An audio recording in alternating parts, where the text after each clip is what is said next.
अभी तक जो हमने पढ़ा है इस पाठ में वो ये कि दो भाई हैं, बड़ा भाई 5 साल बड़ा है उम्र में, लेकिन केवल 3 साल senior, only 3 years senior in schooling, okay, but in the age he is 5 years older to the younger brother, okay.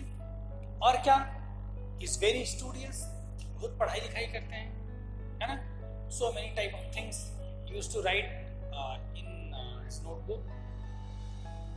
Sometimes the younger brother cannot understand what the elder brother has written, okay, because he is quite junior to him, ठीक है। अब आगे अपने बारे में बताता है छोटा भाई राइटर कि मैं क्या था, मैं कैसा था। कहते हैं कि मेरा जी पढ़ने में बिल्कुल नहीं लगता था। जी का मतलब होता है मन, यानी माइंड। तो मेरा मन पढ़ने में बिल्कुल नहीं लगता था, मतलब I just didn't want to study anything, not a single subject, not a particular subject, कुछ नहीं पढ़ने का मन करता था। क्यों? आप में से भी कई होंगे ना, कई क्या मतलब ज्यादातर होंगे जिनका पढ़ने में मन नहीं लगता होगा। तो क्यों नहीं लगता भाई? क्योंकि मन में खेलने के लिए, घूमने के लिए बाहर वो ज्यादा इंटरेस्ट है। सभी का ऐसा होता है। तो पढ़ने में मतलब किसी का मन नहीं लगता है।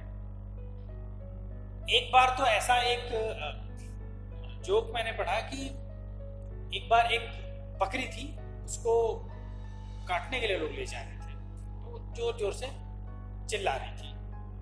तो एक बच्चा छोटा वहां से गुजर रहा था, पूछा कि इस बकरी को कहाँ ले जा रहे हैं? तो बताया उसके पापा ने कि इसे काटने के लिए ले जा रहा है, इसलिए वो चिल्ला रही है। तो बच्चा बोला कि मुझे लगा कि स्कूल ले जा रहे हैं। मतलब उसके मन में स्कूल जाना इज द टफेस्ट टास्क, सबसे बड़ा, सबसे कठिन अगर कोई काम है तो वो है स्कूल जाना, ठीक है।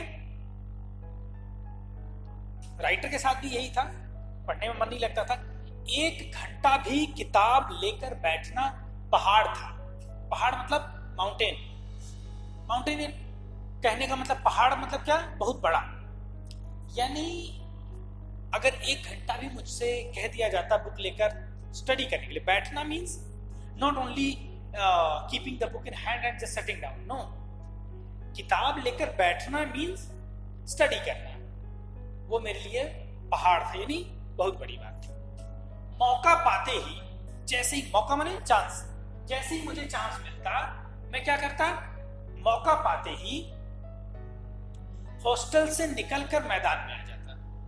हॉस्टल यानी दोनों भाई हॉस्टल में रहते थे ना, घर से दूर। मौका पाते ही हॉस्टल से निकलकर मैदान में आ जाता और क्या करता, कंकरियां उछालता। कंकरी मतलब कंकड़, मतलब छोटे छोटे स्टोन समझते। If you have nothing to do and no one is there to play with you, then what you do? In the childhood, the kids don't want anyone to play with them.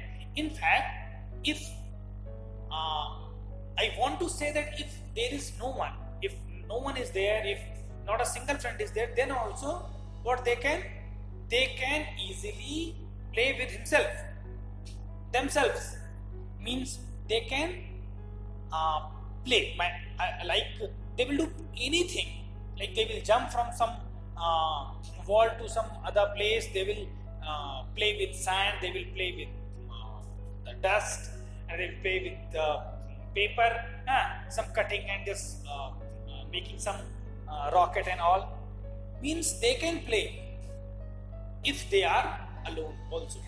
Only don't ask them to study, ठीक है। उनसे पढ़ने के लिए मत कहो, all other things they will do in fact। तो यहां भी वही करता है। वो कह रहा है कि मैं क्या करता था, निकल करके कंकरियां उछालता था, स्टोन्स लेकर के छोटे छोटे, और उनको इधर उधर फेंकता था। Only just throwing the stones. अब उसमें क्या खेलना है, बट ही इज डूइंग। ठीक है। कभी कागज की तितलियां बनाता है। तितली समझते हो ना, तितली मतलब बटरफ्लाई होती है, तितली यू नो बटरफ्लाईज। लेकिन यहां कागज की तितलियां हैं, है ना। कागज पेपर ले करके उसको कट करके कभी उसका फैन बना लेते हैं, कभी उसकी एरोप्लेन बना लेते हैं ना। तो कागज की कटिंग कर करके मैं उसको उड़ाता, तितली बना बना करके। And if I got someone to play, a friend, फिर तो पूछना ही क्या, then don't ask how much I enjoy. ठीक है। अगर कोई साथी मिल गया, साथी मतलब साथी यानी दोस्त, मित्र। ठीक है, ठीक है।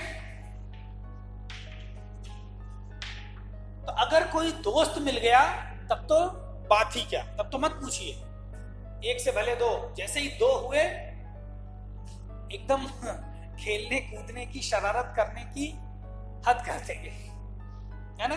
कभी देखो एक बच्चा अगर घर में होगा तो क्या करेगा, वो थोड़ा आपको परेशान कर सकता है, बड़ों को ये करो वो करो, कुछ चीजें इधर से उधर गिरा देगा और ऐसे।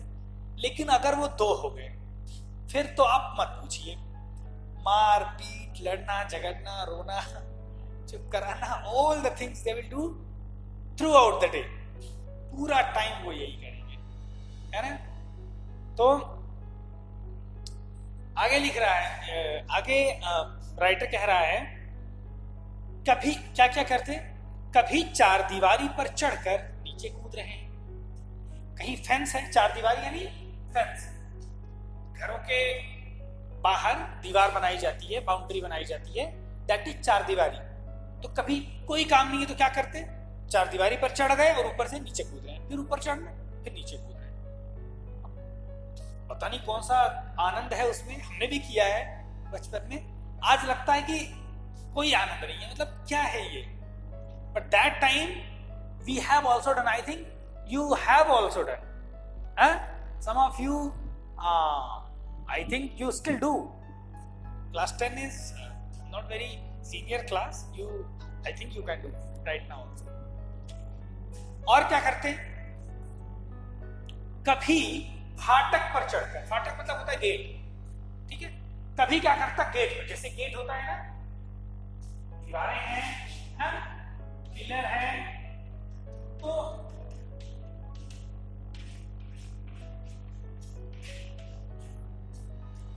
जैसे दीवार है ना, और उसमें पिलर लगे हुए और एक गेट लगा हुआ है, तो क्या करते, गेट को खोल करके और गेट के ऊपर एक आदमी बैठ जाता है दरवाजे पर, है, और बैठ करके उसको दूसरा आदमी उसको इसी से घुमा, जैसे ये दरवाजा है ना, वो इधर ज्वाइंट है। अब यहाँ पे आप उसे बैठ जाएगा, कोई दूसरा आदमी धक्का देगा तो पीछे जाएगा, आगे जाएगा, पीछे जाएगा, आगे जाएगा ना, झूले की तरह वो काम करेगा। तो वही काम जो लेखक है यानी जो छोटा भाई है वो कर रहा है। बड़ा मजा आ रहा है, और कैसा लग रहा है, क्यों उस पे झूल रहे हैं। They are feeling that they are in a car, वे कार ड्राइव कर रहे हैं, गाड़ी में बैठे हुए हैं, वो ऐसा उन्हें लग रहा है। कहां वहां पे कार और कहां ड्राइव करने को मिले, लेकिन वो फाटक पर बैठ करके बिल्कुल वही फील आ रहा है। ठीक है, आगे। लेकिन कमरे में आते ही भाई साहब का रुद्र रूप देखकर, जब तक खेलता था तब तक तो समझ लो कि कोई दुनिया में नहीं है, only I am there and no one is there to stop me, to ask me that what you are doing, where are you. जैसे ही कमरे में आता था भाई साहब का रुद्र रूप देखकर, रुद्र जो है वो लॉर्ड शिव का एक नाम है, क्योंकि ऐसा माना जाता है कि वे इस सृष्टि को, इस यूनिवर्स को समाप्त करने वाले हैं व्हेन इट इज नीडेड। इसलिए, और क्रोध उनका जाना जाता है कि वे क्रोधित हो जाते हैं। तो जब भी रुद्र शब्द आएगा, ये शिव के सेंस में तो आएगा ही, साथ में क्रोध के, गुस्से के सेंस में भी आएगा। रुद्र रूप यानी गुस्से वाला रूप, और गुस्से वाला रूप कौन सा, गुस्से वाला रूप कौन सा? यहां देखो, ये छोटा ऊ है और ये बड़ा ऊ है, रुद्र है ना, और ये है। आपको र भी के बारे में बताया है, छोटा ऊ बड़ा ऊ भी बताया है।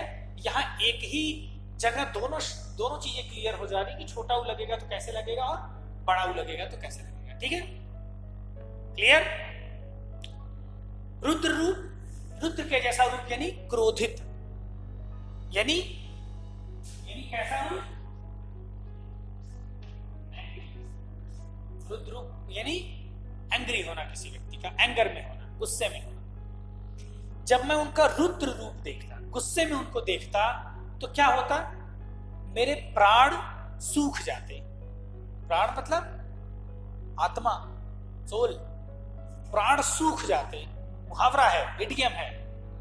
प्राण सूखने का मतलब ऐसा तो नहीं है कि प्राण जो है वो पहले गीला था, वेट था, बाद में ड्राई हो गया। सूखना मतलब, सूखने का लिटरल मीनिंग जो है वो है ड्राई होना।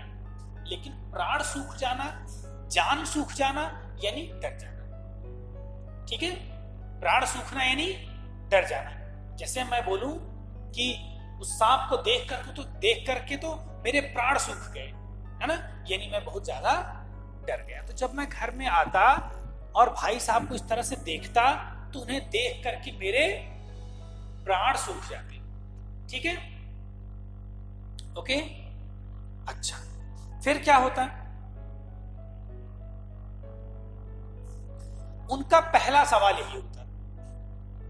एक सवाल वो पूछते जैसे ही मैं एंटर करता घर में, बड़े भाई, सीरियसनेस, पढ़ने वाले हैं, is a guardian there, then how he will ask? ऐसा नहीं, और क्या थे, और क्या कर रहे थे, कहाँ थे? नो, कहाँ थे? पूरे सीरियसनेस के साथ, पूरे गुस्से के साथ पूछा जाता था, कहाँ थे? ठीक है, हमेशा यही सवाल, every time when I enter in the room, जब भी मैं कमरे में आता था तो हर बार यही क्वेश्चन पूछा जाता था। और इसी ध्वनि में, ध्वनि का मतलब होता है, ध्वनि मतलब होता है साउंड। इसी साउंड में हर बार सेम क्वेश्चन पूछा। जब भी मैं बाहर से अंदर आता था तो यही क्वेश्चन हर बार पूछा जाता था। ठीक है, क्या, कहां थे, और क्या होता है? और इसका जवाब मेरे पास केवल मौन था। And what was the answer?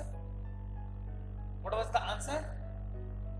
मौन यानी चुप रहना। मेरे पास कोई आंसर नहीं था इसका, ओनली साइलेंस। मौन यानी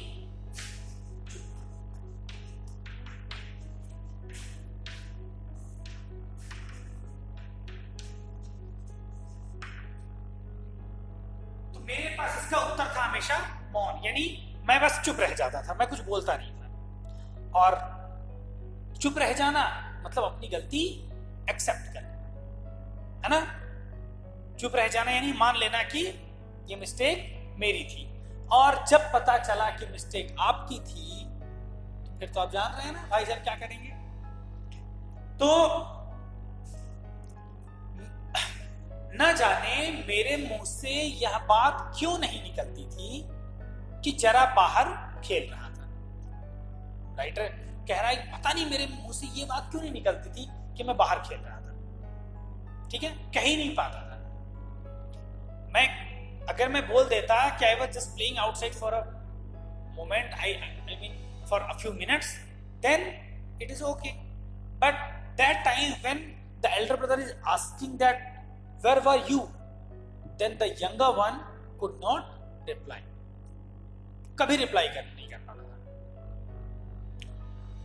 मेरा मौन कह देता था, and when I am silent, then my silence says what?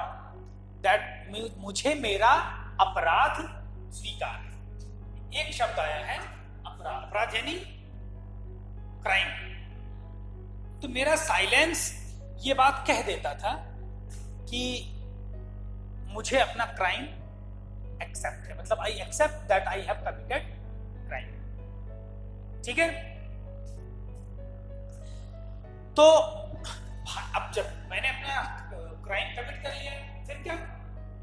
भाई साहब के लिए इसके अलावा कोई उपाय नहीं था। अब किसके अलावा? अलावा मतलब होता है यानी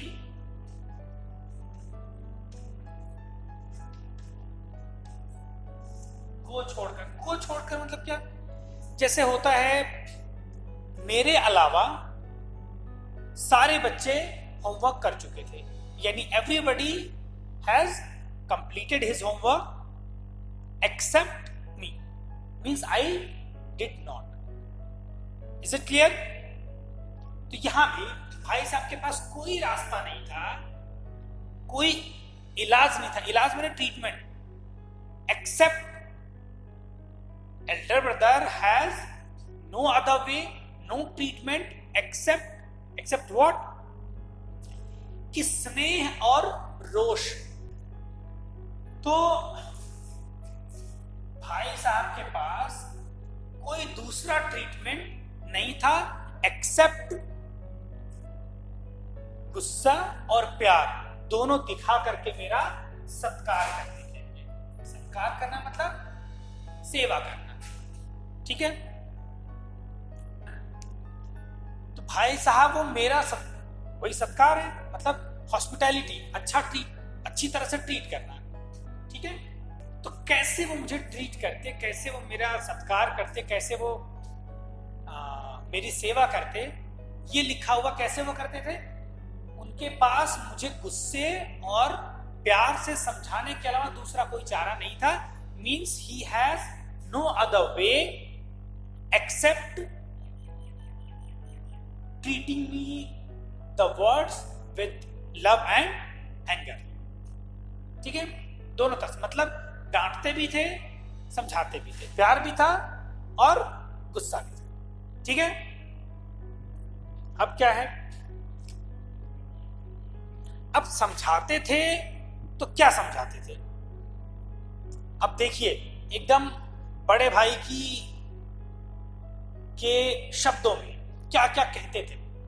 कहते थे कि अगर इस तरह अंग्रेजी पढ़ोगे तो जिंदगी भर पढ़ते रहो। If you will learn, you will study like this, then you will keep on studying, you will keep on learning English till your life. Means in your whole life you will continue studying, you will continue reading, but you will not get a single word. लिखा हुआ है कि एक हर्फ ना आएगा। अगर इस तरह से तुम करोगे तो you will continue your studies, you will keep on studying throughout your life, but nothing you will understand. You will not get a single letter. Words की तो बात ही है। You will not get a single letter. समझ रहे हैं ना? एक अक्षर नहीं आएगा। अंग्रेजी पढ़ना कोई हंसी खेल नहीं है। It is not a very easy thing कि जो चाहे पढ़ ले, है ना? कोई भी इंसान अगर चाहे कि वो इंग्लिश पढ़ के विद्वान हो जाए तो वो नहीं कर सकता। Means everybody cannot understand, cannot learn English. Okay, English में कितनी कठिन बात थी, कितनी कठिन चीज है, कितनी कठिन भाषा है। Like Hindi for you think that Hindi is very difficult. No language is difficult, not a single language is difficult. If you are grown up in that society, only in that area where that particular one language is being spoken, then that language will be easy for you. Like Hindi is easy for us, Khasi is easy for you. Somebody who is living in China, the Chinese, the Mandarin will be easy for him or her. Englishmen can speak and understand English very nicely. So in that area, whatever language being spoken, means what is your mother tongue, whatever language being spoken in your home, in your family, in your neighborhood, that language will be very easy for you, and rest of the languages will be difficult. So this is not the fact that which language is easy and which is difficult.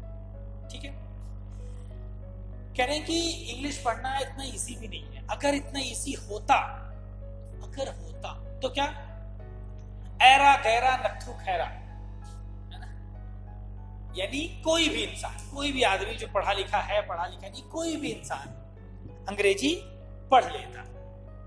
If English would be very easy, then every person, वो educated हो न हो, वो पढ़ा लिखा हो न हो, है ना, लिटरेट हो या ना हो, everybody can speak English. But English is not so easy. ठीक है, तो अगर ऐसा होता, इंग्लिश इजी होती, तो ऐरा गैरा नथु खैरा सब अंग्रेजी के विद्वान हो जाते, है ना, सभी लोग इंग्लिश के स्कॉलर हो जाते. एक शब्द आया विद्वान. तो ये विद्या है शब्द जो है वो सब्जेक्ट यानी विषय के सेंस में, स्किल यानी कौशल के सेंस में, स्किल समझते हैं ना, कुछ काम करने आना, नॉलेज यानी ज्ञान के सेंस, दोनों सारे सेंस उसमें रेफरेंस में यूज होता है. But I am not telling you the meaning, I want to tell you the word vidya. What is this? Vidya means this we plus half the plus this is the word. Okay, why I am telling you? Because if the is combined with your, the और यह दोनों मिलते हैं, then it can be written like this. But right now, for in standard Hindi, you should write like this, because for making everybody understand, understand the language easily. That's why it is decided how to write in Hindi with no confusion. Okay? तो जो Hindi belt के हैं वो तो समझ जाएंगे कि ये दोनों एक ही हैं, लेकिन अगर कोई ऐसा है जो उतना अच्छे से नहीं जानता है, he will be confused whether this is the ya. If this is the ya, then what is this? Here the word is what? Vidwan.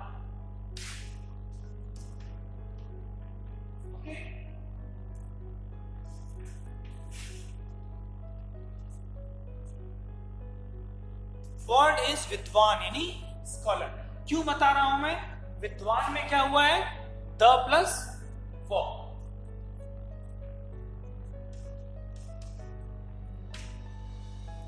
ठीक है, विद्वान यानी स्कॉलर. कोई व्यक्ति किसी बात के किसी सब्जेक्ट के बारे में, किसी विषय पर बहुत ज्यादा अगर ज्ञान रखता हो, बहुत ज्यादा नॉलेज हो उसको, तो वो उस भाषा का, उस विषय का विद्वान कहा जाएगा, स्कॉलर कहा जाएगा. ठीक है, कह रहे हैं कि अगर ऐसा होता कि अंग्रेजी इजी होती तो सब लोग विद्वान हो जाते, लेकिन ऐसा है नहीं. कह रहे हैं यहां रात दिन आंखें फोड़नी पड़ती, यहां रात दिन बड़ी मेहनत करनी पड़ती. आंख फोड़ना एक मुहावरा है. ठीक है, आंख फोड़ना यानी क्या? खूब मेहनत. आंख फोड़ना मतलब आंख ना फोड़ देना. आंख फोड़ना यानी इतनी मेहनत करना कि आंखों में दर्द हो जाए ना. कई बार देर तक पढ़ते पढ़ते ना आईज रेड हो जाती हैं, दर्द होने लगता है, पेन होने लगता है ना. वैसी पढ़ाई, वैसी मेहनत करना. ठीक है, खून जलाना पड़ता है ना. खून जलाना यानी कैसे? खून कैसे जलाया जा सकता है भाई? है, खून कैसे जला सकते हैं? धूप में खड़े हो जाएं खूब देर तक, पूरे दिन भर. तो खून जलाने का मतलब भी खूब मेहनत करना होता है. जैसे क्या होता है कि अगर आप अपने स्वास्थ्य का ध्यान नहीं रख रहे हैं और खूब मेहनत कर रहे, दिन रात मेहनत कर रहे हैं, तो क्या होगा? आपका हेल्थ डाउन हो जाएगा, आप कमजोर हो जाएंगे, दुबले हो जाएंगे, फ्लैश और ब्लड आपके बॉडी में कम हो जाएगा. यानी क्या हुआ? आपने मेहनत की तो आपका खून जल गया, जल के खत्म. मतलब समझाने के लिए मैं आपको बता रहा हूं, ऐसा नहीं कि वो बर्नर लगा दिया और खून जल गया, है ना. तो मुहावरे हैं, मुहावरों को एक्चुअल उसी अर्थ में जैसा वो लिखा हुआ ऐसा नहीं लेते हैं, उसके अलग अर्थ होते हैं. आंख फोड़ने का मतलब आंख फोड़ना नहीं है, पढ़ाई करना, मेहनत करना। खून जलाने का मतलब हार्ड वर्क करना, खूब मेहनत करना, ठीक है। तो खून जलाना पड़ता है, तब कहीं यह विद्या आती है। विद्या पहले मैंने आपको बता दिया ना, तब जाकर कहीं यह विद्या आती है। विद्या यानी यहां पर यह इस भाषा के लिए यूज हुआ है, इस सब्जेक्ट के लिए यूज हुआ है, इस विषय के लिए यूज हुआ है। किसके लिए? अंग्रेजी के लिए, ठीक है। तो आगे कहते हैं कि मैं कितनी मेहनत करता हूं। मेहनत, मी ह न त, दैट इज नॉट मेहनत वर्ड, मेहनत इज मेहनत, ठीक है। मेहनत, मेहनत माने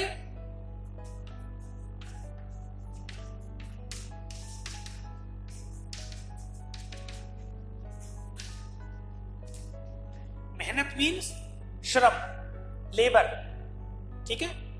कहते हैं कि मैं कितनी मेहनत करता हूं, यह तुम अपनी आंखों से देखते हो। You can see, you should watch. In fact अगर नहीं देखते तो यह तुम्हारी आंखों का कसूर है। If you don't see that how hard working I am, how much hard work I do, if you don't see, then this is your fault. किसका फॉल्ट है? तुम्हारे फॉल्ट में, तुम्हारी आंखों का कसूर है। इफ यू आर नॉट seeing this, if you're not watching me doing hard work, then ये तुम्हारा कसूर है, ठीक है। कसूर माने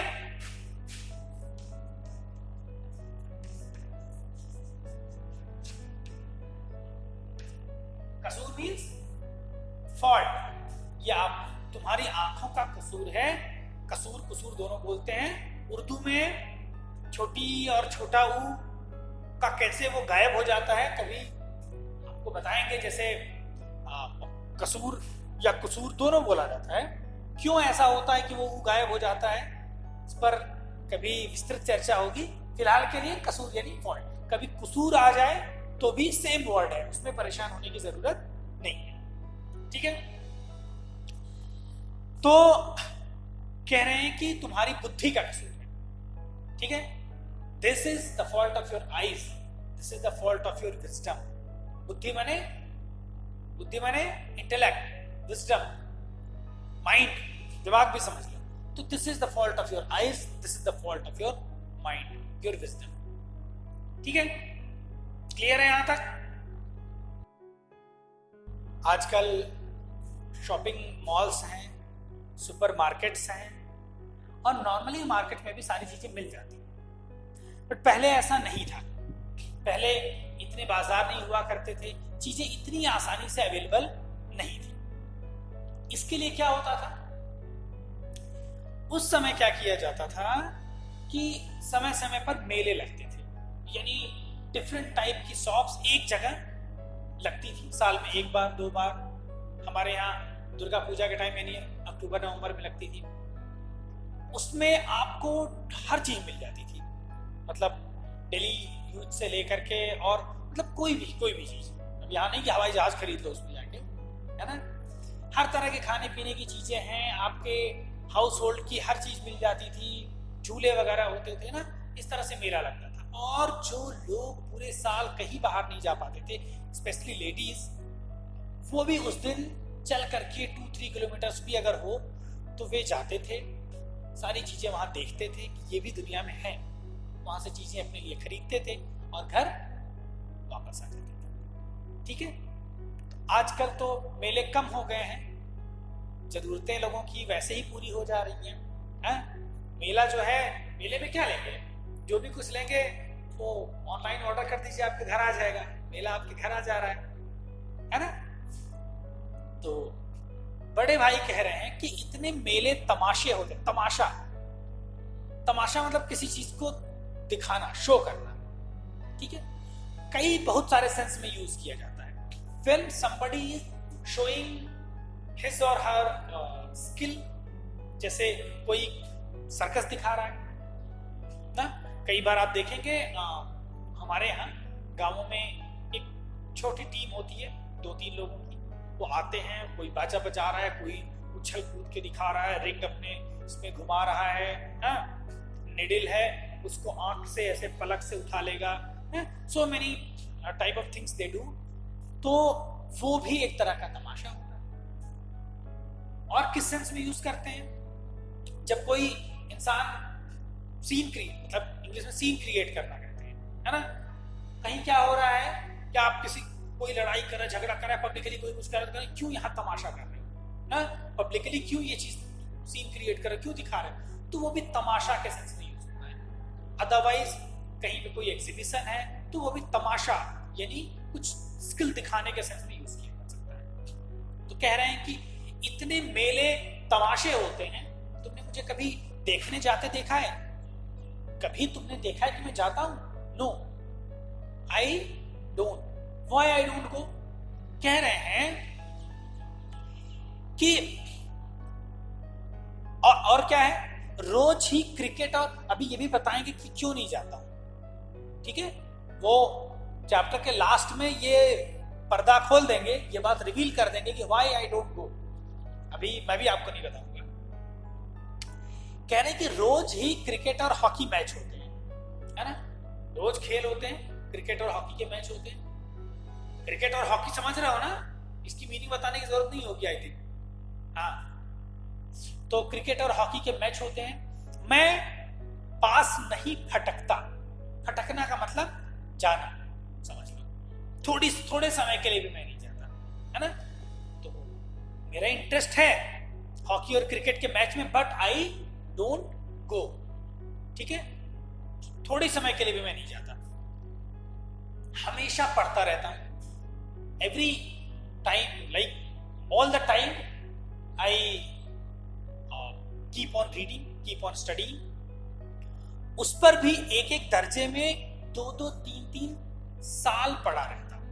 दर्जा, क्लास, है ना?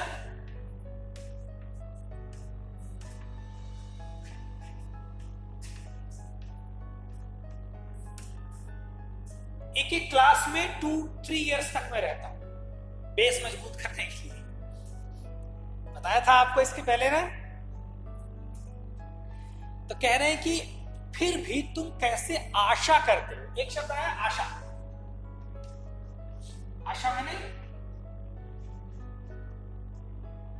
तो तुम कैसे ये आशा कर सकते हो, कैसे तुम्हें ये होप या उम्मीद हो सकती है कि तुम यो खेल यो मैंने, तो तुम्हें कैसे लगता है कि जब मैं इतनी मेहनत करता हूं और नहीं पास हो पाता हूं, तो तुम्हें कैसे ये लगता है कि तुम खेल कूद में टाइम पास करोगे and you will get the pass certificate easily ना?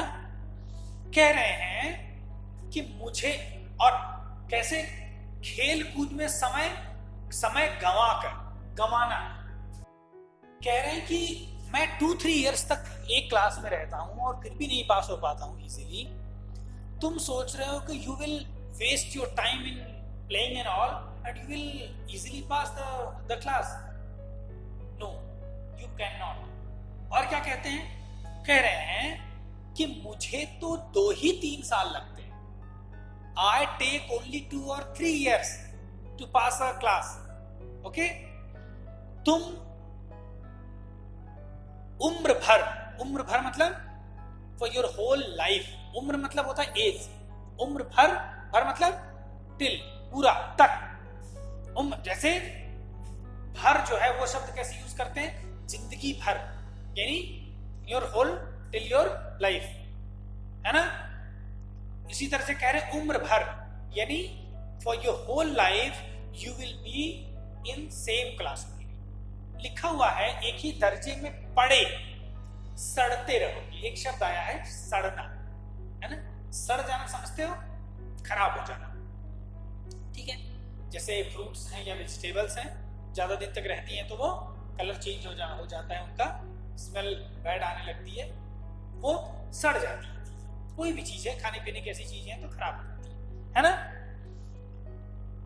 यहां आदमी थोड़ी सड़ जाएगा इसलिए यूज किया जा रहा है इसे कि आप पूरी जिंदगी अगर कोई किसी इंसान को एक ही जगह छोड़ दिया जाए और वहां से उसको बाहर ही ना निकाला जाए तो कितना परेशान, कितना बोर हो जाएगा।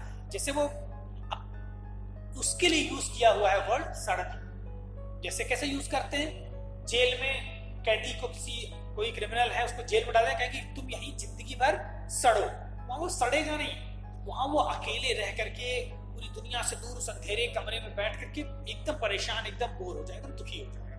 ये है उसका सड़ना। इसी तरह से एक ही क्लास में आपको पूरी जिंदगी क्लास 8 में ही पढ़ना है। सोचो आप हर साल क्लास 8 में, मतलब कितना बोरिंग, कितना दुख देने वाला आपके लिए होगा। यही है सड़न इंसान के, ठीक है। तो कह रहे हैं कि अगर तुम्हें इसी तरह उम्र गंवानी, ऊ है और ऊ के बाद है मां और मां के नीचे है र। र के डिफरेंट टाइप्स जब मैंने बताया था तो बताया था ये वाला भी ना, यानी ये क्या है, ऊ है, हाफ मां है और र है, यानी यू एम, हाफ मां एम और आर ए। समझ रहा है ना, उम्र। ओके, उम्र मतलब होता है एज, ठीक है। यहां पे लाइफ के सेंस में भी आएगा।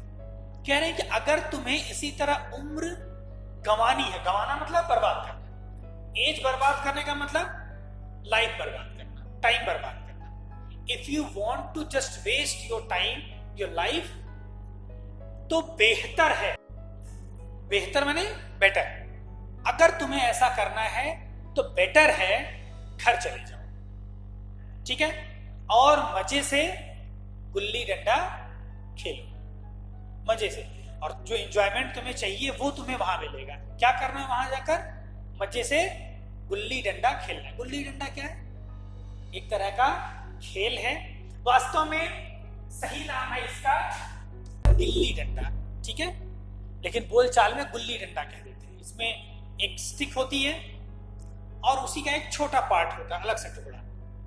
जिस तरह से हॉकी में या क्रिकेट में बॉल को मारते हैं, वैसे इसमें उस बड़े वाले मतलब जो स्टिक होती है उससे वो जो छोटा टुकड़ा है उसका, उसको मारते हैं। ये एक तरह का खेल है। तो कह रहे हैं कि घर जाओ और मजे से गुल्ली डंडा खेलो, don't waste your time here, ठीक है। दादा की गाढ़ी कमाई के रुपए क्यों बर्बाद करते हैं। दादा एक शब्द आया, दादा। दादा भी कई सेंस में यूज होता है। सम एरिया, इन सम एरियाज दादा word is used in the sense of grandfather, dada dadi, grandfather, grandmother. Previously it was used in the sense of father.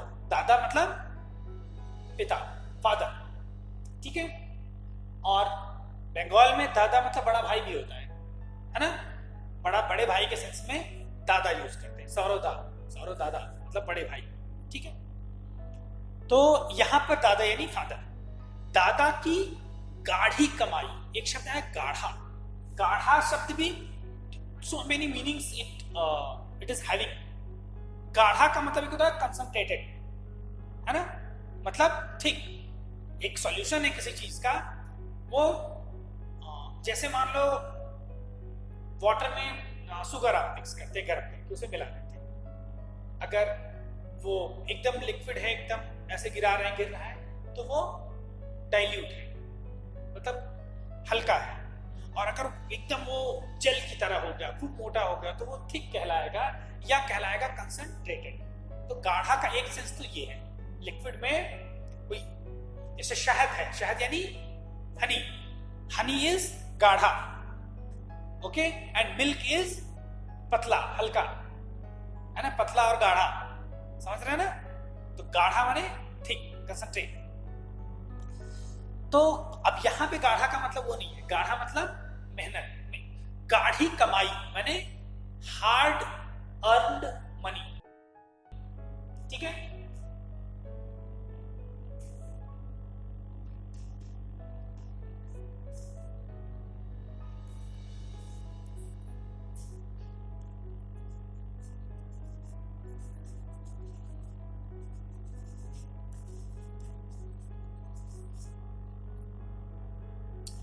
गाढ़ी कमाई यानी क्या, हार्ड अर्नड मनी, बड़ी मेहनत से, बड़ी मुश्किल से कमाई गई जो कमाया गया जो धन है, दैट इज गाढ़ी कमाई, ठीक है। तो कह रहे हैं कि दादा की गाढ़ी कमाई के रुपए क्यों बर्बाद करते हैं। while you are wasting the hard earned money of our father. ठीक है, बेहतर है कि तुम घर चले जाओ. क्लियर?